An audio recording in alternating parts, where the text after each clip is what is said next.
1981년 처음 중국에 갔을 때 저는 한 가지 결심을 했습니다. 2년 내에 중국어를 모국어처럼 해보자. 그 당시 중국어는 정말 어렵다고 생각해 서양인이 10년 이상 공부해도 결코 잘할 수 없다고 생각했죠. 하지만 저는 6개월 만에 중국어로 일상생활을 할 수 있었습니다. 모국어처럼 하기까지는 시간이 좀 더 걸렸죠. 다른 나라에서 온 사람들은 대부분 끔찍하게 중국어와 분투하고 있었고, 중국인들은 영어와 다른 언어를 배우기 위해 분투하고 있었습니다. 저는 궁금했습니다. 어떻게 하면 평범한 성인이 새로운 언어를 빠르고 쉽게 그리고 효과적으로 배울 수 있는지 말이죠. 그래서 저는 외국어를 유창하게 하는 사람들을 15년에서 20년 동안 관찰하기 시작했습니다. 관찰을 통해 얻은 결론은 이겁니다. 어떤 성인이든 외국어를 6개월 이내에 유창하게 할 수 있다. 제가 이렇게 말하면 대부분 미쳤다고, 그건 불가능하다고 생각합니다. 하지만 5가지 원칙과 7가지 실천 방법을 이해할 수 있으면 충분히 가능한 이야기입니다. 그럼 지금부터 자세하게 알려드리겠습니다. 첫 번째 원칙, 자신과 관련이 있는 내용에 집중하라. 당신이 숲속을 걷고 있는데 나무 위에 작은 표시 같은 것을 본다면 주목할 수도 안 할 수도 있겠죠. 그런데 50m를 더 가서 동물 발자국을 본다면 당신은 그것에 주의하게 될 겁니다.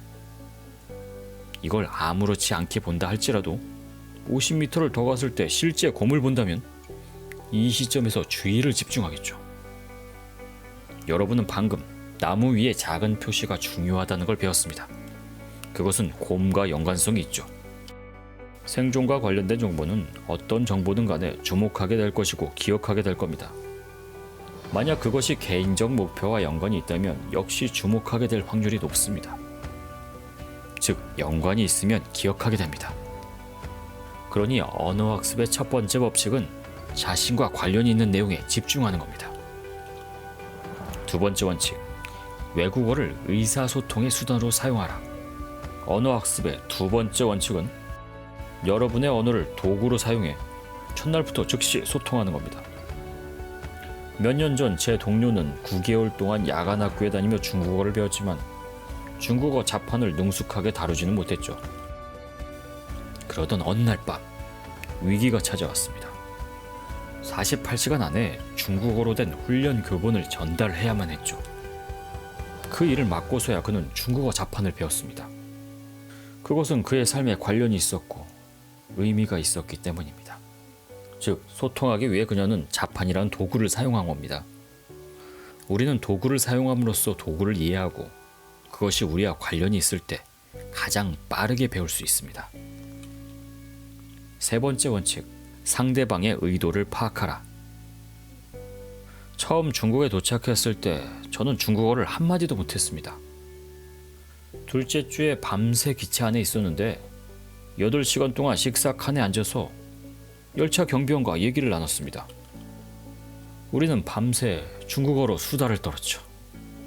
그는 그림을 그려가며 그리고 손과 표정으로 움직임을 나타냈습니다. 그림을 살펴보면서 저는 그 뜻을 이해할 수 있었죠. 그런데 정말 멋진 일은 2주 후에 제 주위 사람들이 중국어로 말할 때 제가 그 말을 이해할 수 있었다는 겁니다. 그걸 배우는데 특별한 노력을 들이지도 않았는데 말이죠. 무슨 일이 벌어진 걸까요? 전 밤새 기차 안에서 언어를 흡수했던 겁니다. 언어학습은 지식을 많이 쌓는 것이 아니라 이해하는 것이 핵심입니다. 네 번째 법칙, 지식이 아닌 몸으로 훈련하라. 대만의 한 여성은 영어를 잘해서 졸업할 때까지 A학점을 받았습니다. 그런데 미국에 와서 그녀는 사람들의 말을 알아듣지 못했죠.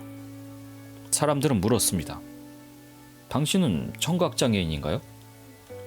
안타깝게도 그녀는 영어 귀머거리였죠. 우리 두뇌에 있는 여과장치는 친숙한 것을 걸러서 들여보내고 친숙하지 않은 소리는 걸러서 내보냅니다. 문법책만 읽으며 공부하지 말고 직접 원어민을 만나 대화를 해보면서 그들의 말을 따라해보세요. 듣지 못하면 이해하지 못합니다. 이해하지 못한다면 배우려고 하지도 않습니다. 5번째 법칙, 긍정적 태도를 유지하라. 슬픔, 분노, 걱정 또는 화를 내면 무언가를 배울 수 없습니다. 반대로 기뻐하고 느긋해하고 무언가에 깊은 호기심이 있다면 빠르게 학습할 수 있습니다. 특히 모호한 것에 대해 관대해질 필요가 있습니다. 듣는 단어를 100% 이해해야 하는 성격이라면 그 사람은 미쳐버릴 겁니다. 조금 배우고 조금 못 배우는 것에 개의치 않고 이해하는 것에 주목한다면 외국어를 빠르게 배울 수 있습니다. 자, 그럼 이제 이 5가지 원칙과 함께 7가지 실천 방법에는 무엇이 있는지 알아봅시다. 첫 번째 실천 방법, 많이 들어라. 저는 이것을 두뇌 담그기라고 합니다. 학습하는 언어를 엄청 많이 듣는 환경을 만들어 놓으세요. 이해하느냐 못하느냐는 상관없습니다. 말의 리듬과 반복되는 패턴을 듣고 두드러지는 부분에 귀를 기울이세요. 두 번째 실천 방법, 단어를 이해하기 전에 의미를 유추하라. 어떻게 그렇게 하죠? 단어를 모르는데요? 라고 묻겠지만 우리는 각각 몸짓이 무엇을 뜻하는지 이해할 수 있습니다. 인간 소통의 많은 부분은 몸짓입니다. 몸짓에서 많은 것을 이해할 수 있습니다. 그러므로 바디랭귀지를 이용해서라도 그 의미를 이해하는 것이 먼저입니다. 세 번째 실천 방법, 단어를 조합하라. 동사 10개, 명사 10개, 형용사 10개를 안다면 1000가지 문장을 만들어낼 수 있습니다. 단어를 조합하기 시작하세요. 언어는 창조적인 활동입니다. 완벽할 필요가 전혀 없습니다. 통하기만 하면 되니까요. 네 번째 실천 방법, 핵심에 집중하라. 어떤 언어든 간에 1000개의 단어로 일상 대화에 나오는 85%의 어휘를 다룰 수 있고 3000개의 단어로 98%의 어휘를 다룰 수 있습니다. 즉 3000개의 단어를 알면 그 언어를 말할 수 있는 거죠. 새로운 언어를 막 배우기 시작했을 때는 도구가 될 말들로 대화를 시작하는 겁니다.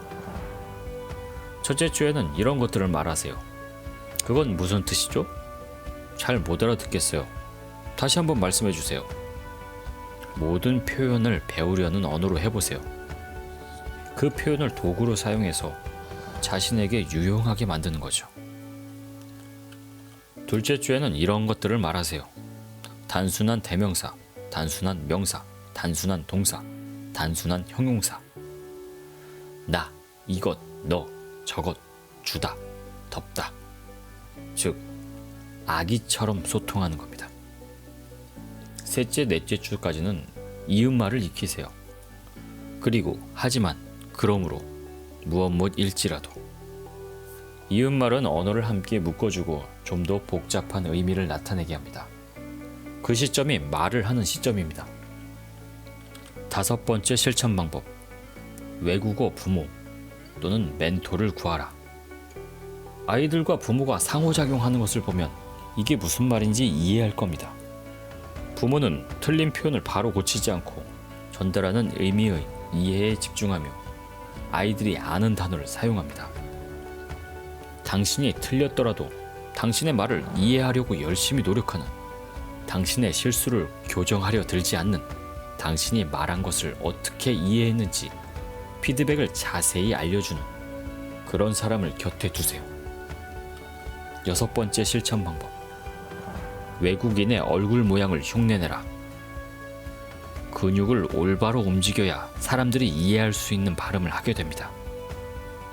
여러분이 원어민을 보고 그들의 얼굴을 관찰하면 무의식 중에 말하는 방법을 흡수해 알게 되죠. 7번째 실천 방법, 단어를 이미지화시켜라. 대부분 외국어를 배울 때 모국어 단어와 외국어 단어를 놓고 무조건 반복해서 외웁니다. 정말 비효율적이죠. 만약 불에 대해 얘기한다면 연기 냄새를 맡을 수 있고 지글거리는 소리를 들을 수 있으며 화염을 볼 수도 있습니다. 즉, 단어 하나를 여러 가지로 연상하여 이미지로 외워야 합니다. 시간이 지나면 자연스럽게 이 과정에 익숙해져서 무의식적으로 하게 될 겁니다. 틀려도 되니 두려워하지 마세요. 남과 비교할 필요도 없습니다. 차근차근 해 나가다 보면 언젠가 외국어에 익숙해질 테니까요. 잊지 마세요. 5가지 원칙. 자신이 관련 있는 내용에 집중하라. 외국어를 의사소통의 수단으로 사용하라. 상대방의 의도를 파악하라. 지식이 아닌 몸으로 훈련하라. 긍정적 태도를 유지하라. 7가지 실천 방법. 많이 들어라. 단어를 이해하기 전에 의미를 유추하라. 단어를 조합하라. 핵심에 집중하라. 외국어 부모나 멘토를 구하라. 외국인의 얼굴 모양을 흉내내라. 단어를 이미지화시켜라.